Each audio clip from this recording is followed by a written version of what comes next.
আমি আজকে মশার সাথে সাক্ষাৎ করছিলাম। আমি তাদেরকে জিজ্ঞাসা করলাম, তোমরা ময়লা পানিতে ডিম পাড়ো কেন? মশা বলল, কারণ ভালো পানিতে ডিম পারলে মানুষ সিদ্ধ করে খেয়ে নিতে পারে। আমি তাদেরকে জিজ্ঞাসা করলাম, মশার কোয়েলে তোমরা মরো না কেন? মশা বলল, আমরা যদি মরে যাই তাহলে কোয়েলের ফ্যাক্টরি বন্ধ হয়ে যাবে।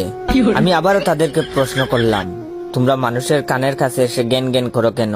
মশা বলল, কারণ মানুষের পায়ের কাছে কিংবা অন্য কোথায় জ্ঞান জ্ঞান করলে মানুষ শুনতে পায় না, তাই।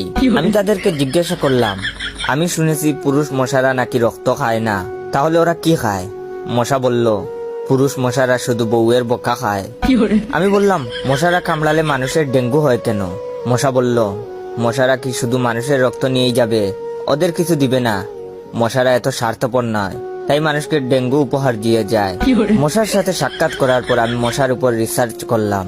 মশা অনেক ধরনের হয়, যেমন পড়তে বসলে যে মশায় কামড়ায় তারা হলো অশিক্ষিত মশা, খেতে বসলে যে মশা কামড়ায় তারা হলো ক্ষুধার্ত মশা, ঘুমানোর পর যে মশা কামড়ায় তারা হলো কাপুরুষ, জেগে থাকা অবস্থায় যে মশা কামড়ায় তারা সাহসী, মশারির মধ্যে যে মশা কামড়ায় তারা হলো অতিরিক্ত শেষরা, মাঝরাতে যে মশা কামড়ায় তারা হলো সিঙ্গেল, টয়লেটে যে মশা কামড়ায় তারা হলো নির্লজ্জ, দিনের বেলা যে মশা কামড়ায় তারা একটা ছোট লোক।